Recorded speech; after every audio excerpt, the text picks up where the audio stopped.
అస్మద్గురుభ్యో నమః. శ్రీమతే రామానుజాయ నమః.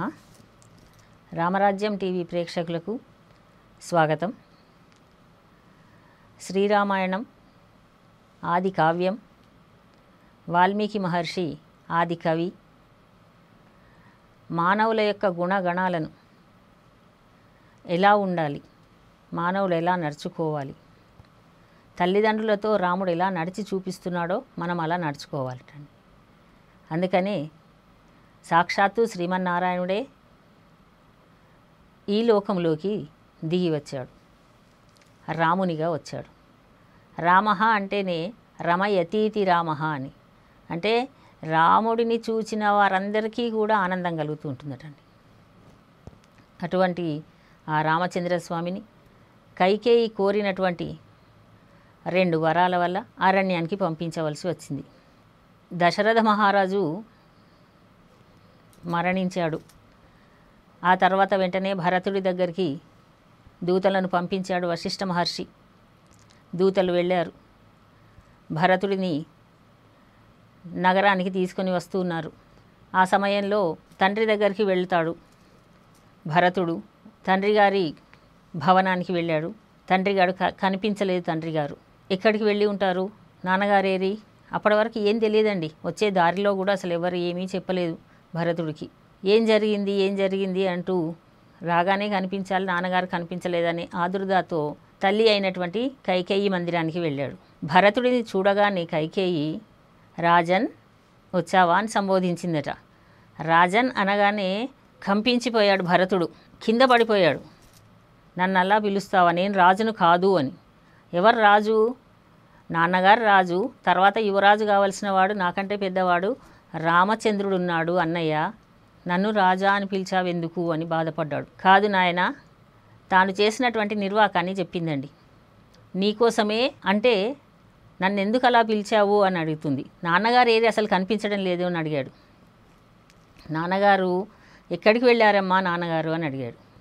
ఎక్కడికి వెళ్ళారంటే కైకేయి చెప్పిన సమాధానం ఎంత కఠినంగా ఉంటుందంటే బాధ అనిపిస్తుంది. ఈ లోకంలో జన్మించిన ప్రతి వారు ఎక్కడికి వెళతారు, తర్వాత అక్కడికి వెళ్ళారు నాయన అని చెప్తుంది. ప్రతి జీవి ఎక్కడికి వెళుతుందో అక్కడికి వెళ్ళిపోయాడు నాన్నగారు అని చెప్పింది. చాలా బాధపడతాడు. ఎందుకోసమని వెళ్ళారు, ఏమైంది అసలు నాన్నగారికి, అనారోగ్యం ఏమిటి అంటే, అనారోగ్యం అంటే అని అంటూ ఉంది, చెప్పలేకపోతుంది. లక్ష్మణుడు భరతుడు అడిగాడు, అమ్మా మరి చివరి దశలో ఏమన్నారు నాన్నగారు, నన్ను గుర్తు చేసుకున్నారా, ఏమని పిలుస్తూ పరమపదించారు అని అడిగాడు. అడిగితే హే రామ, హే సీత, లక్ష్మణ అంటూ మరణించారు నాయన అంది. ఎందుకు, ఏమైంది, రాముడికి ఏమైంది, ఎక్కడికి వెళ్ళాడు అడిగాడు. వదిన సీతమ్మ ఎక్కడికి వెళ్ళింది, లక్ష్మణుడు ఎక్కడికి వెళ్ళాడు అడిగాడు. అంటే రామచంద్రుడు వనవాసానికి దండకారణ్యం వెళ్ళాడు. అయ్యయ్యో ఎందుకు, ఇంకా బాధపడుతున్నాడు. చూడండి, అప్పుడే మేనమామ గారింటి నుండి వచ్చినటువంటి భరతుడికి ఒక విషయం పైన మరొక విషయం తెలుస్తూ ఉంటే తట్టుకోలేకపోతున్నాడు. ఊహించినటువంటి విషయాలు, బాధాకరమైనటువంటి విషయాలు. తండ్రి గారి మరణ వార్త, అన్న అయిన రామచంద్రుడు అరణ్యాలకు వెళ్ళిపోయాడని చెప్పడం. అమ్మ, అన్న ఎందుకు అరణ్యానికి వెళ్ళవలసి వచ్చింది, ఏమైనా నేరం చేశాడా, అసత్యము పలికాడా, లేక పరదారను కోరుకున్నాడా, లేక ఎవరి ధనాన్నైనా దోచుకున్నాడా? ఈ 3 పనులకే కదా మన రాజ్యంలో దేశ బహిష్కరణ శిక్ష అటండి. ఈ 3 పనులు చేస్తే దేశ బహిష్కరణ శిక్ష కదా. అన్నయ్య ఈ 3 ఏమైనా చేశాడా? అసత్యం ఆడేవాడు కాదు. పరదార అంటే ఇతర స్త్రీలను కన్నెత్తి చూసేవాడు కాదు. ఏకపత్నీ వ్రతుడే. మరి ధనాన్ని ఎవరి ధనాన్నైనా దోచుకున్నాడా? అలాంటిది కూడా మా అన్నయ్య దగ్గర లేదే ఆ గుణము. ఎందువలన మా అన్నయ్య రామచంద్రుడు అరణ్యానికి వెళ్ళవలసి వచ్చింది అని అడిగాడు. బాధపడుతూ ఉన్నాడు భరతుడు. నీకోసమే రాజన్ అనింది. ఇప్పుడు నా కోసమా, నా కోసం ఎందుకు అంటే, నేనే కోరుకున్నాను నాయన, నీ యొక్క సుఖము కోసము నేను కోరుకున్నాను.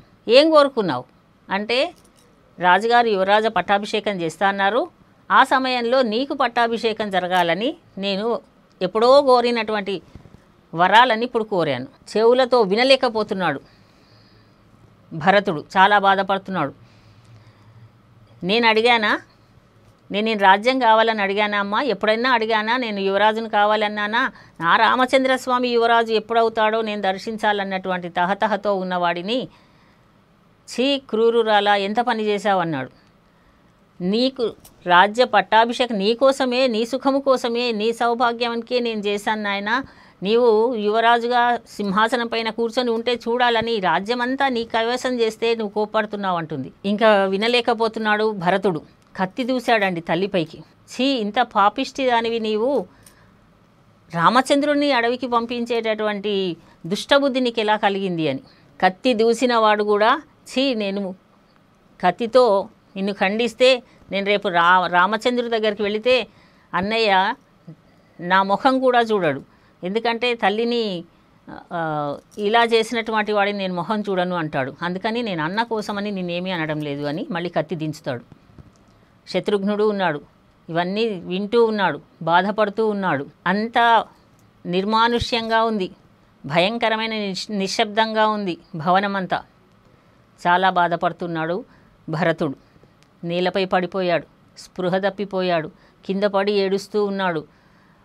నా రాముడు అరణ్యానికి వెళ్ళాడు అని తెలుసుకొని నా వల్ల ఎంత బాధ ఉంటుందండి. నా వల్ల ఇప్పుడు భరతుడు, లోకమంతా కూడా భరతుడిని నిందిస్తుందండి. ఇప్పుడు లోకమంతా ఏమనుకుంటున్నారు, ఈ భరతుడి వల్లనే కదా రాముడు ఈరోజు దండకారణ్యానికి వెళ్ళవలసి వచ్చింది అనుకుంటున్నారు. లోకమంతా నన్ను చీకొడుతుంది అని అనుకుంటున్నాడు, బాధపడుతున్నాడు, తల్లిని నిందిస్తున్నాడు, పడిపోయాడు. అయ్యయ్యో, రామచంద్రుడు అడవికి వెళితే కౌసల్యాదేవి, అమ్మ కౌసల్యాదేవి ఎలా ఉందో ఒక్కసారి దర్శించి ఎంత బాధపడుతోందో అని గబగబా కౌసల్యాదేవి మందిరానికి వెళ్ళాడు భరతుడు.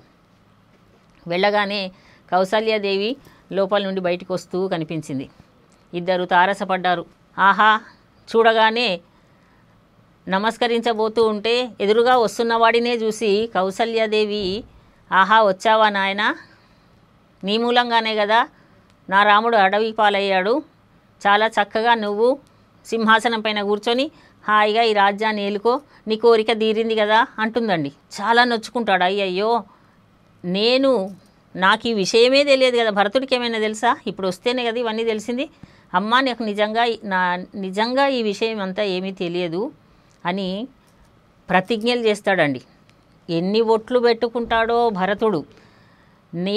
నాకే గనక రాముడు అరణ్యానికి వెళ్ళే విషయమే నాకే గనక తెలిసి ఉంటే నాకు ఈ పాపము కలుగుగాక అంటూ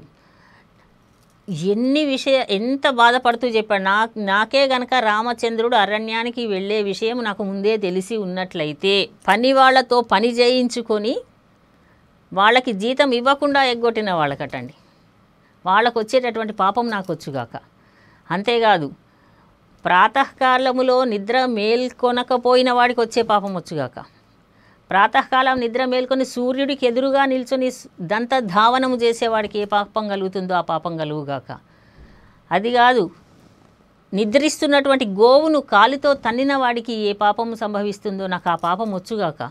నాకే గనక రాముడు అరణ్యానికి వెళ్ళడం అనే విషయము తెలిసి ఉంటే, నా వల్లనే రాముడు అరణ్యానికి వెళ్ళినాడని నాకు ఆ విషయం ముందే తెలిసి ఉంటే నాకు ఇవన్నీ పాపాలు సంభవించుగాక అనుకుంటాడు. అనేకమైన పాపాలండి, అనేకమైన ఒట్లు పెట్టుకున్నాడు. పెట్టి స్పృహ తప్పి పడిపోయాడు కౌసల్యాదేవితో చెబుతూ. కౌసల్యాదేవి చాలా బాధపడుతుంది. ఆయన భరతుని యొక్క రుజుత్వం అర్థమైంది. నీరు జల్లి సపర్యలు చేసి లేపుతుంది. నాయన బాధపడకు, ఇలా జరిగింది అని. తర్వాత ఏం జరిగింది అనేది మరొకసారి తెలుసుకుందాం. స్వస్తి.